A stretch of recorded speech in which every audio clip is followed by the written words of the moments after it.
This is Melina Lee Williams-Haas. I deeply appreciate you listening and taking the time to hang out with me. I will be addressing issues of life, the universe, and everything that are often bogged down and mired in shame and grief, and talk about how they can be repackaged to be useful and gorgeous and fucking awesome for you. So sit back and relax, or you know what? Sit up and freak out. However you prefer to listen. Let's go.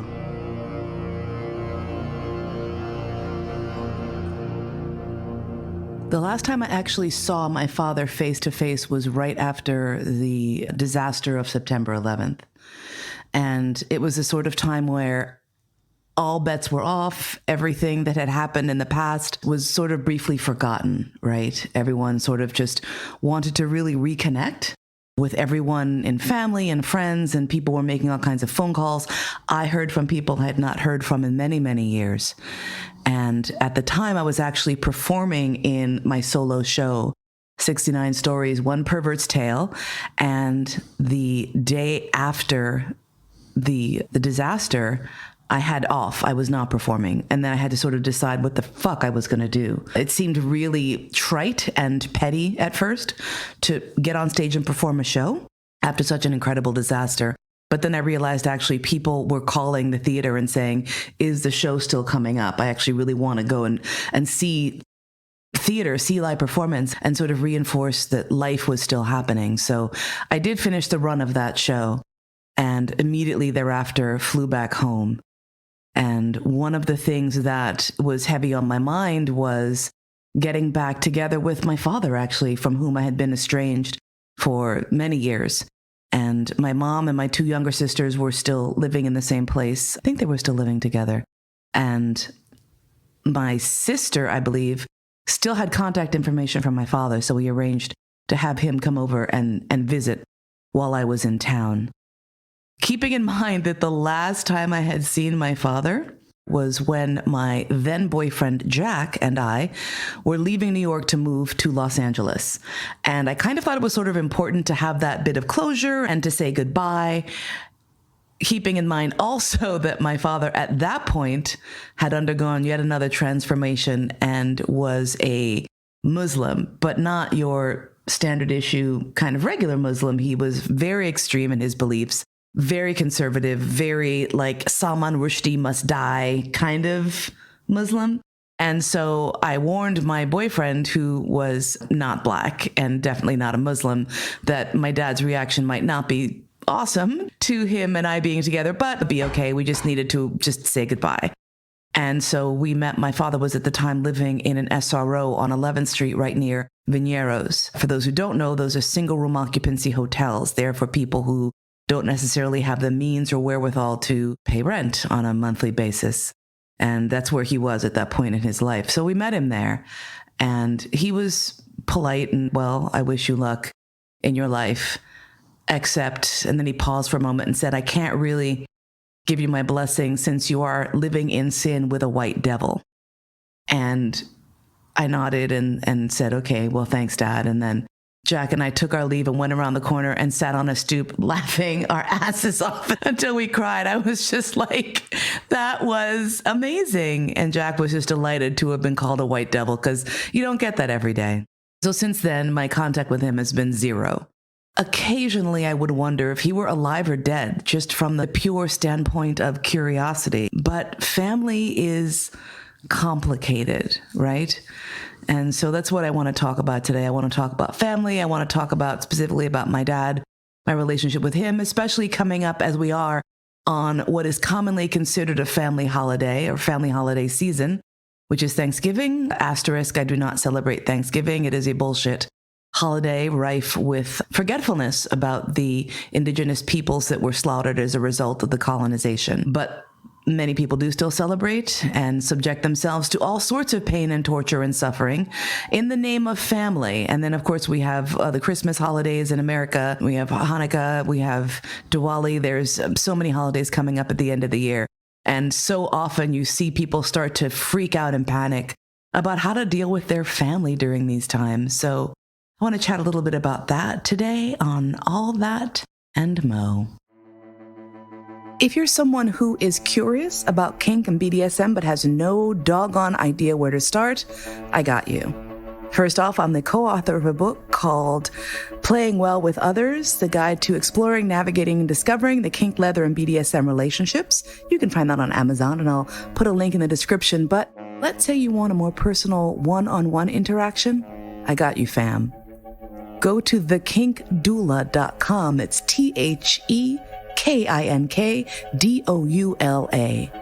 You may be familiar with the concept of doulas from childbirth, but what about rebirthing yourself? What about going deep within and uncovering the secrets and wondrous discoveries that maybe, just maybe, have been hiding from you, or you've been hiding from yourself for a long time? You want to talk about your secret fetish, your kink? Perhaps just you're curious about how to expand your mind a little bit more into becoming the person you truly want to be. Contact me at thekinkdoula.com and let's see who you can become.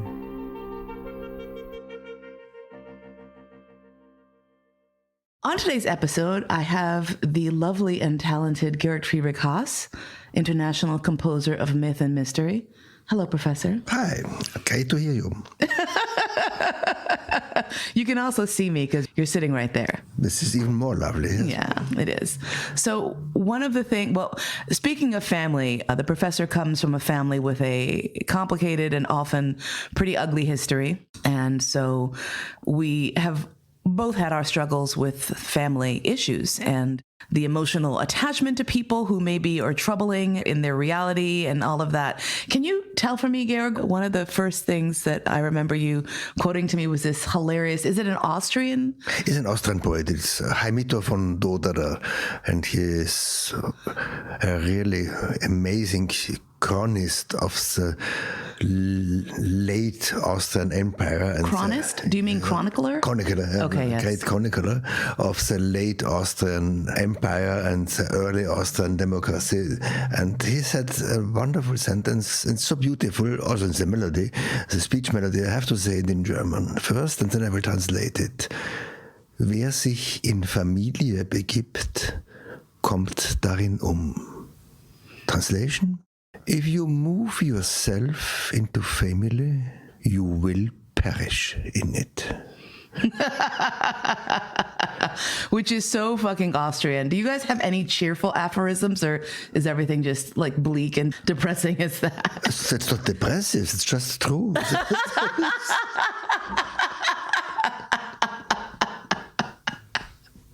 And it's so interesting to me because family as a unit, as a concept, is something that's universal, but it's all so very different. In many cultures, the veneration of elders, the idea of multi-generational living is so vital and so important. And then you look at America, where seniors are often sort of shuttled away or put in their own places, basically to age and die. Whereas in the past, and still in many cultures, you'll have 2, 3, 4 generations living all together until they all come together and perish, right? Yeah, well, I don't agree that it is 100% terrible, because you can find amazing constructions. I lived together for a long time with my grandmother. And in one moment, yes, she was still a Nazi. But on the other side, she was the person who taught me tolerance for gay people. She was the person who made it possible that I could study music, because my parents would not allow me to do this. And she gave me in her talks a very detailed picture of the living of society at the end of the 19th century. And I'm extremely happy to have learned this. And I believe one of the important things in these old multi-generation communities, multi-generation communities, is that the experiences and the knowledge of the elder continued, are given. And our situation today is it is just not possible. Well, I think there's also the idea that older knowledge is not as critical as new knowledge and technology.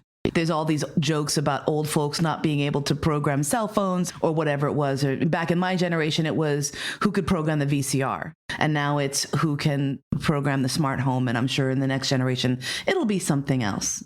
But I do agree that there is something that is lost when you don't have access to those folks who have survived times that are different than ours. And there's always stuff that you can pull forward and take with you that's going to be critical. Yeah, and I believe also, because now I am an old person myself, I believe it is necessary that I tell my experiences and my knowledges. When I watch how the right wing is developing, and I remember the stories of my grandmother who was trapped into these ideologies. And I watch now people trapped in approximately the same way as it happened to my grandmother. Then I think I should share this experience. I should speak about it. And when I think on your father, then, darling, there's a huge difference between the terribleness of your family and the terribleness of my family. Because your father is a victim. Well, he's a victim of the government, right? Because he was drafted into a shit war. I would not even start with that. I would start with the fact that he is survivor of generations of slavery, which is that too, which is an incredible trauma. Later, he was confronted with this terrible Vietnam War, where he was abused, and because he was black, he did not get the support which he should get as a veteran. And of course, I know there's a person who maybe he has heard about me, who sees me as a white devil. But it's a difference if your father sees me as a white devil, or if my mother has been so unhappy because I have a black girlfriend. These are two different situations. Well, they're fundamentally different because of the power imbalance, correct? Yes. There's an intrinsic power imbalance when it comes to a person of African descent versus a person of European descent in the United States. What power they have, what they can and cannot do. That's definitely true. And so I definitely want to respect that. One of the things that I have to acknowledge is that he transformed himself so many times over the course of my lifetime, just observing him. When I was born, when I was very young, he was still a hippie musician. He was a saxophone player. He really played any wind instrument. I saw him play the saxophone, the flute, the trumpet, trombone, everything. But he mostly focused on the saxophone, and then focused on making me play the saxophone, which, like many kids who were made to practice an instrument that they didn't really love intrinsically, it was not my favorite thing. But he was definitely a musician and an artist, and that motivated him and drove him. When I was probably about 4 or 5, he became a really hardcore, right-wing, super conservative Christian, which was sort of jarring to me because I really enjoyed the lighter and more fun dad than I had versus the dad that was picking up the Bible and lecturing us for hours.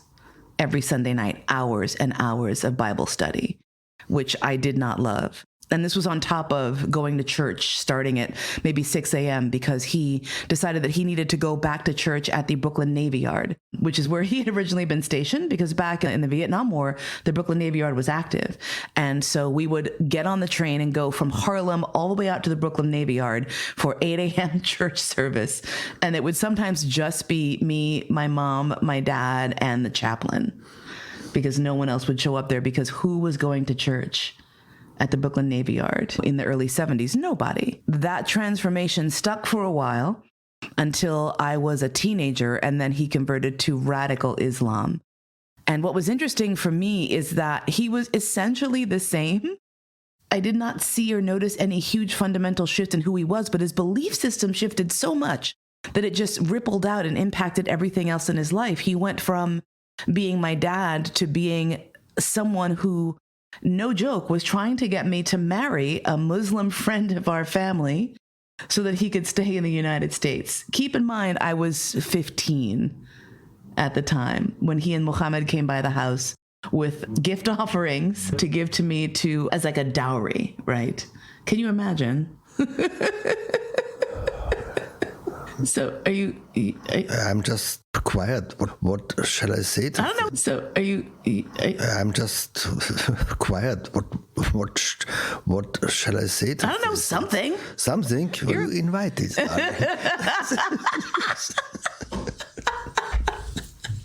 Usually you won't stop talking, and now you're just like all contemplative, like, yes. Yeah, this is definitely horrible, and it's causes abuse in all the levels. But I still would ask you to see the positive thing which your father gave you.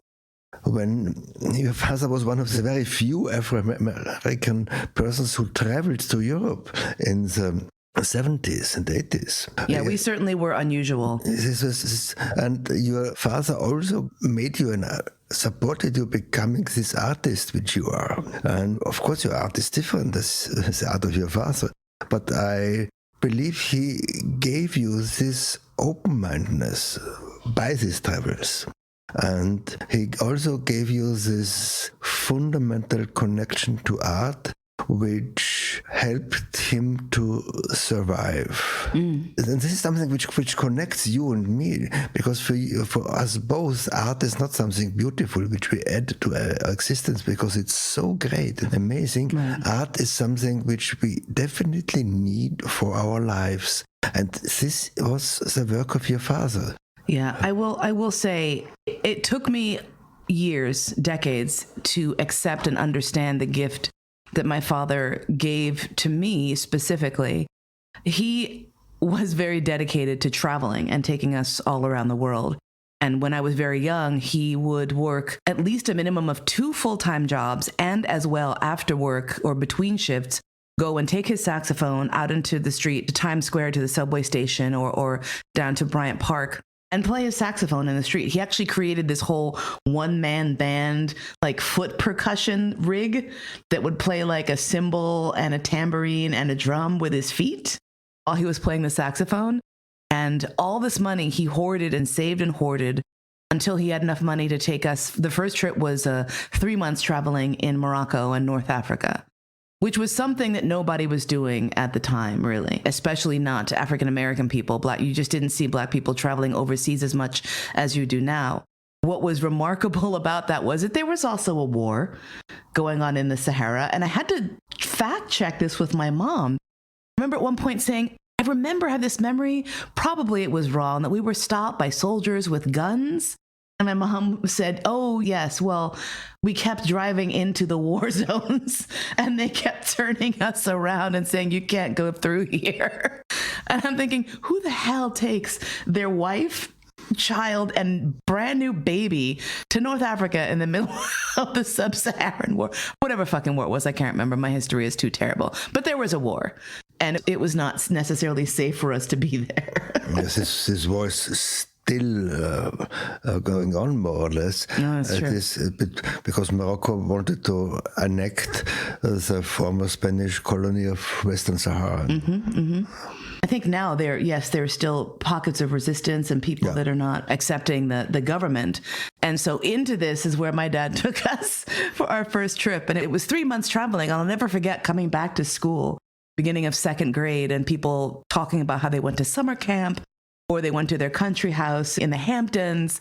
And I stood up with my little mini tagine and my little gold shoes and my kaftan and talked about how we were rescued in the desert by Bedouins after my dad almost drove a car off a cliff. And these kids being like, how could you afford to go to Morocco? Your family is poor. Because, kids are trash and have no filter. And I explained, well, my dad just worked really hard to take us there. And my mom was not of the opinion that this was a worthwhile investment. She wanted us to move out of the hood and to get a nice house somewhere and to not be living in the projects. But I will say in retrospect, there is nothing that is more critical to who I am today than the fact that I had the perspective of the difference between what it meant to be a poor American child and what it meant to be a poor African child, and what it meant to be a Black person in white Europe, and all of these things that I saw before the age of 12. He wound up taking us to Morocco 3 times, and to one trip, we went to all the Western European capitals over 3 months, driving and taking trains and having these amazing experiences that impacted so profoundly who I am as a person. I won't say it erases the other emotional abuse, but it certainly does give balance to who I am as a person and provides that perspective. And that's one of the reasons that I always had this sort of curiosity about getting back in touch with him. Frankly, I would love to get in touch with him too, but I know this, he will not accept me. Let me say one very egocentric sentence. Just one. Normally I'm never egocentric, but in this case, I would be happy if the problems you have with your fathers would be the only problems which my parents had. There's no blood on the hands of your father. No, well, that's because he never actually ran into Salman Rushdie to kill him because of the fatwa against him. Had he done so, then there might have been. Okay. Once more, I cannot discuss with you. You always win. Well, I will take the hit on the theoretical blood versus the actual situation with your family, which for those who might not know, Gerd Friedrich is the descendant of how many generations? 2 generations? 2 generations of real Nazis and proto-Nazis? And proto-Nazis, 1 generation in addition. Yeah. So they were not the good guys, and they were the folks that my grandfather was fighting against. My dad's father was in the, I think actually both my grandfathers. I think that both my mom and my father's fathers fought in the wars. Because, of course, being black men and being expendable, they're drafted real fast. And then, of course, given very little assistance when they come back, as you have pointed out before. But what's remarkable is that the harm that's done to people in families where hatred is taught is so profound. And being in a relationship with you has really given me a great deal more compassion for people who were raised in that hate. There's so many people who are just raised in hateful environments who come up. If your parents are Trump fans and waving around their Make America Great Again hats, how much chance do you really have to be a balanced and loving human being? Your family can really be the launching point for you to just sink further into ugliness. Well, I think the biggest problem for everybody is to do this step and to see the dark sides of their parents in reality. Yes. I think for decades I tried to live a kind of a double life with my parents. That here's my ideology, here's my believing system, and here are my parents, and I still love my parents, and as a psychologist said to me, you have a bouquet of flowers, and some of these flowers are poisoned, and some of these are beautiful, and just put away the poisoned flowers and everything is fine. Until I learned this is not possible. When you grow up in a world of hate and in a world where you have learned that you are a part of the Herrenmenschen, of the better people, you have to change this fundamentally. And if you do it, the price which you gain is very high. You will be more happy. And when I compare my life and my situation with some of these right-wing guys in my same age, there's nobody whose personal situation is beautiful. I really want to lift up that idea of the unhappiness of people who are oppressive and hateful. And I think that this is something that we ignore. And for those of us who are either the targets of hate, or for those of us who are coming up in families where hate is taught, to remember the unhappiness and the tragedy of that hatred. And it doesn't forgive someone who is racist. But I will tell you, when I have experienced racism after coming to an understanding of the humanity and the tragedy and the ugliness of what those people have been taught, what it enables me to do is just take a step back, not take it personally, and to just sort of send like some positive energy their way and say, I hope that you get past this because it's killing you.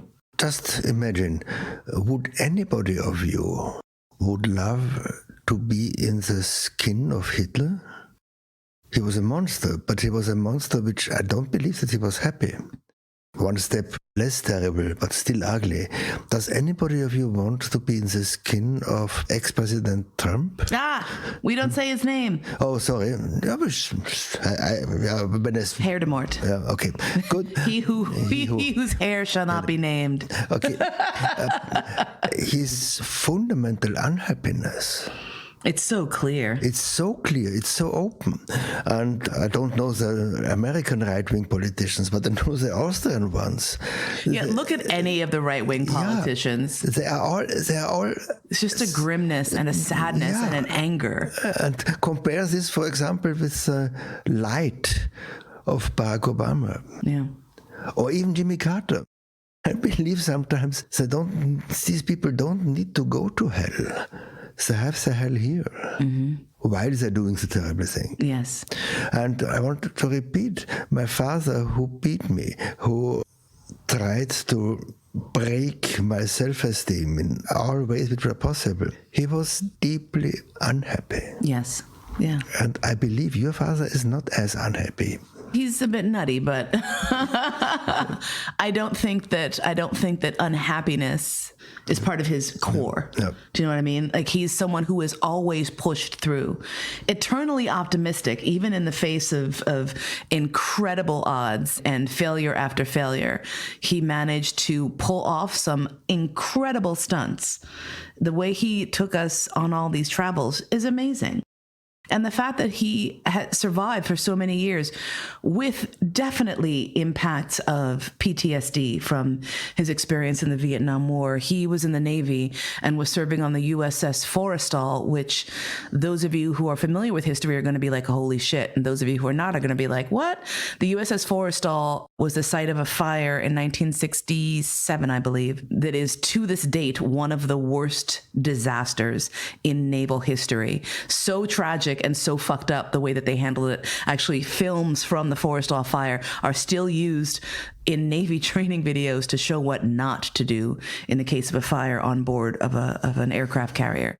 And he survived this and yet went on to have a family and have a job and take us traveling and do all of these things that, while on balance I might look back and say, oh gosh, crazy dad, one of the reasons I still had this curiosity about finding him after losing contact with him post 9/11 was really to actually say thank you to him for everything that he managed to do. And over the course of the past 20 years or so, every once in a while I would say, gosh, I wonder where he is. And I would try to find him, internet searches and everything else. But his name is so common that if I tried to find James Williams's, it was like, here's 75,000 of them in Manhattan, right? Like, it was just impossible. But a few months ago, I was on social media and I posted just a brief sort of, gosh, I have no idea where my dad is, if he's still alive kind of thing. And someone who works as a private investigator offered their services to try to find him. And it was not easy. And they took weeks of going back and forth and finally dug up a thread and sent some information to me. And I said, yes, this is definitely one of his old addresses. And long story short, she managed to track him down and have a list of numbers that were almost definitely one of them. Two of them had to be his former addresses. And at that point, I was sort of like, okay, what do I do now? Do I just start cold calling all these numbers? But my youngest sister, who is more adventurous than I am, decided she was going to grab it and run. So I sent her off those lists of numbers. And she came back a few hours later and said, I found him and I spoke to him, which was kind of amazing to me. And I was like, wow, so he's alive. So we know that much. He's alive and living his life and has a house and property and seems to be doing okay. As far as that goes. Now, he's also not someone who I think I can spend any time with.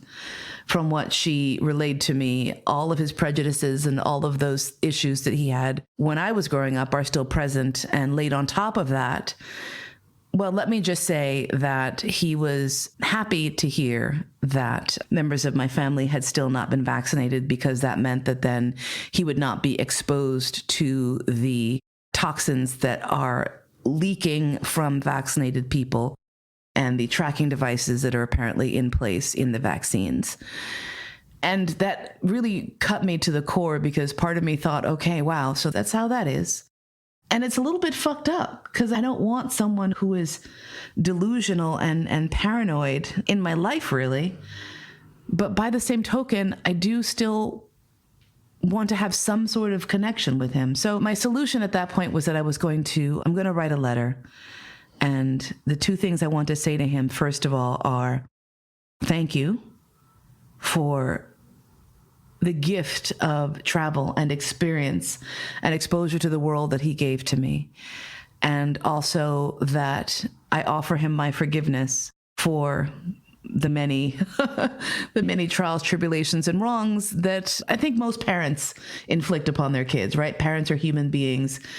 So that's where I sort of came to it with. And it was interesting because I've started to see on social media people relaying their like, oh, it's Thanksgiving. What am I going to do with racist uncle or disrespecting my pronouns mom or all these things. And I over and over again say to myself, why do people put themselves in situations where toxic humans are in their lives purely for the reason of birth or family connection?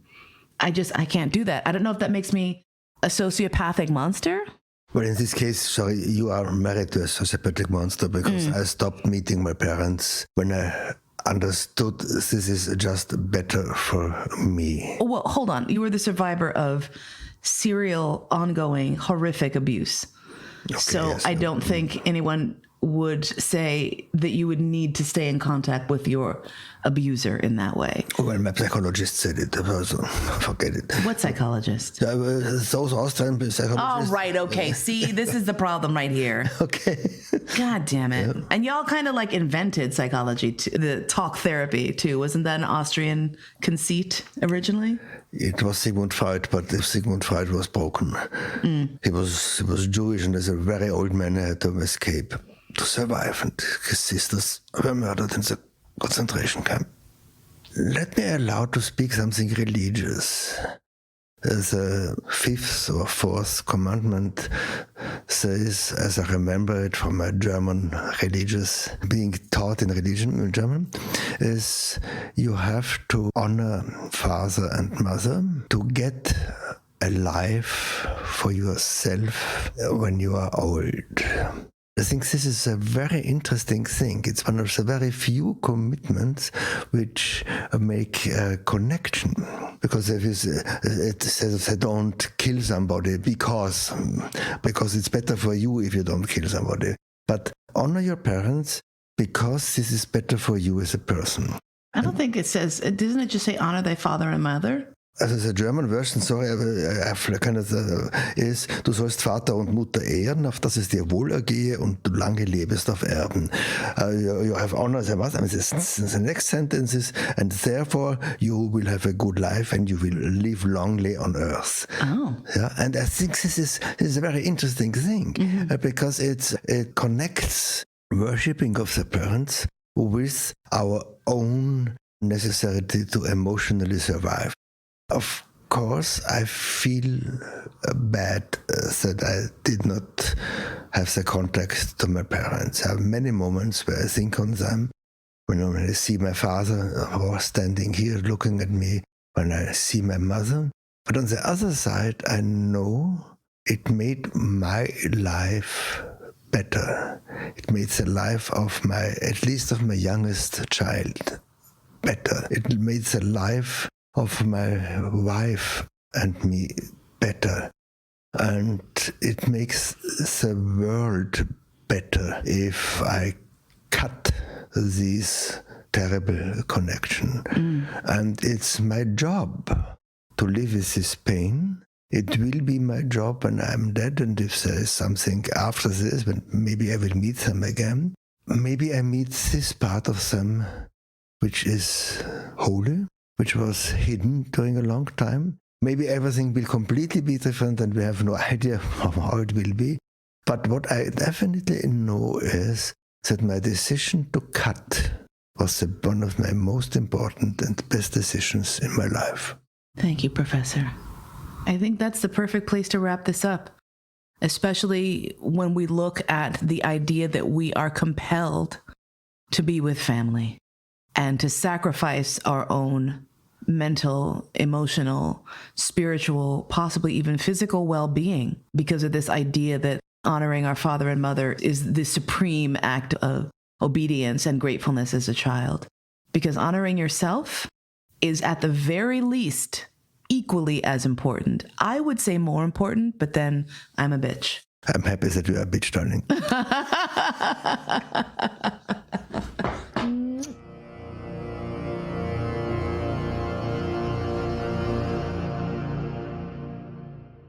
You've been listening to All That and Mo. Thanks so much for spending your precious, precious time with me today. My podcast is produced by Cody Crabb. Theme music by Georg Haas, as performed by Marcus Weiss. And I look forward to spending time with you again really soon.